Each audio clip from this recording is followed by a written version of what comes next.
welcome back to The Breakfast Show. It is a Thursday, the 12th of January, and the time now is 9:15. Now, over the past few weeks, we've been talking a little bit about Feng Shui, and the renowned Feng Shui consultant, Joey Yap, has actually been traveling a lot to Taiwan. Yes, right? and we're learning on how in-house Feng Shui, a study of selected on burial spots based on certain elements, can actually affect one's lineage. Wow. Yeah. Now, I've always heard Feng Shui for the living, as in, your house, your office, how to reap the benefits today. Right. But this one is for reaping the benefits of the afterlife? Choosing a burial ground, for the afterlife, a safer journey. Yeah, no, it affects your lineage. So you, in effect, by actually choosing good Feng Shui.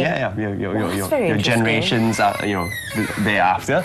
Wow. But yeah, so Joey actually has taken us to several memorial halls in Taiwan of famous politicians. That's what we saw in the previous week. But this week's episode, we take a look in a slightly different aspect on the burial spots. We bring you a residential area that produces very successful people to study how the land formation of the place actually contributes to the abundance of success. Wow, that sounds very interesting. Yeah, she's interested, so have a look at this.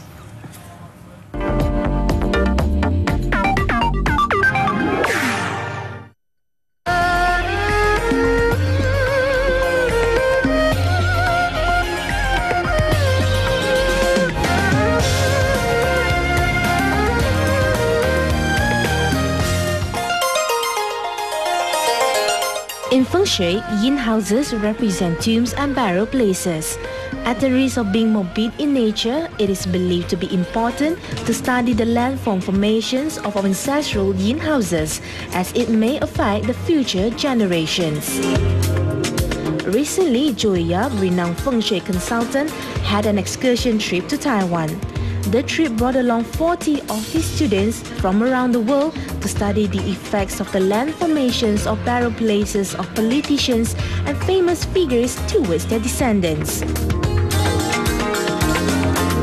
For the past few weeks, we brought you to the memorial halls of some of the famous Taiwan's politicians and places of worship to study how the surrounding natural formations can contribute to the well-being of the sanctuary.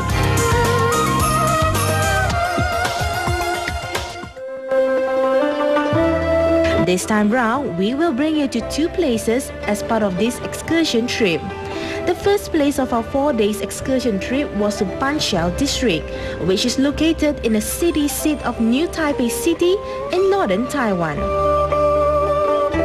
This city is known to be the third highest population density in the country. This is also a home to the famous Banqiao Lin family, or Lin Benyuan, a family of business people, politicians and scholars who rose to success during the Qing Dynasty era and are still active in the present day. This old house that we looked at is actually the house of one of the wealthiest merchants during the time, and the family is still very wealthy even up to today, and this is the ancestral home.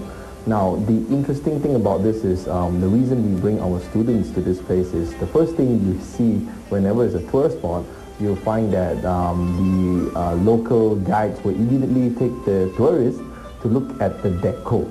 So at the deco, you get to look at those auspicious cranes, the auspicious symbols, the vases, the design, and they will call that Feng Shui. Now, check this out. You're listening to a tour guide who knows nothing about Feng Shui telling you about Feng Shui. What is this telling you? It's actually a tourist spot. The design that has Chinese motifs does not mean that it is Feng Shui. The real Feng Shui has got 4 key components: environment, building, people, and time. These are the 4 key components when we come to assess Feng Shui. We do not care, or we do not assess what the house is designed to symbolize. So when we look at the house, we look at things like they have a cage for a peacock and a cage for a monkey, and because the monkey and the peacock symbolizes status and power, that doesn't mean that it's Feng Shui, it's just symbology. When it comes to Feng Shui, remember, we always talk about where is the water formation, natural conditions of the environment. How is the house, the building designed to tap into the natural chi that comes from the environment? It's got nothing to do with what is put inside the house. So one of the reasons is I want to contrast this to the real Feng Shui that we took the students to have a look at. So what happens here is we look at the river. Now, a simple cursory search on Google Map will immediately show you the special configuration of the river around this specific property. If you look at the map right now, you will be able to see that the house is located right at the Jade Belt Formation. Now, how rare is this? Imagine the entire river curve around your house and all the chi is gathering right to the center where your house is located. Now, that's the first sign. The second thing that's interesting is formation of the river. The river forms a fairy's hand. Now, it's just a term that we use to describe a main trunk of a river with multiple turns and forming several branches, much like a finger, like a hand, and that covers the, it goes right into the area where this house is located. Now, that is the special feature that only this house has. And it's not seen inside, it's seen outside.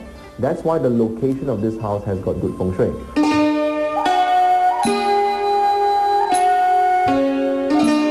Our second interesting stop was to Bali Longqing Memorial Palace to visit the tomb of Zhang Wenji, the founder and the first chairman of Heisong Corporation, a carbonated beverage manufacturer. This company was listed in 1999 but hit a major breakdown after that. Later, the factory was eventually turned into the Weifeng shopping mall. So whether you do Yang house, whether you're buying a house or buying a tomb location, remember this formula. It's called location, location, location. Even if you do real estate, it's still location, location, location. So why so in Feng Shui is because in the area where you're located, you get to see different formations of the mountain. Now, because you share the same vein, is a water element, and water obviously, you're in the water business, is selling drinks, drinks empire. But one thing that's interesting, from the distance, now the Table Mountain, meaning the mountains in front of you, now form the shape of a big elephant pulling a small elephant. So in the ancient days, we call this meaning when you see a big elephant pulling a small elephant, this area produces prime ministers. Now obviously, we can't have so many prime ministers in the country. What happens here is it means it produces great leaders. And here we have a leader of an empire, an entire business empire. And the interesting thing about why elephant shape is so interesting, because elephant belongs to now earth shape, and earth is a wealth star.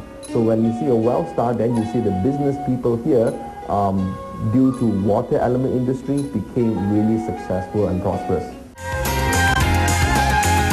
Catch more about this interesting excursion trip with Joey Yap next week.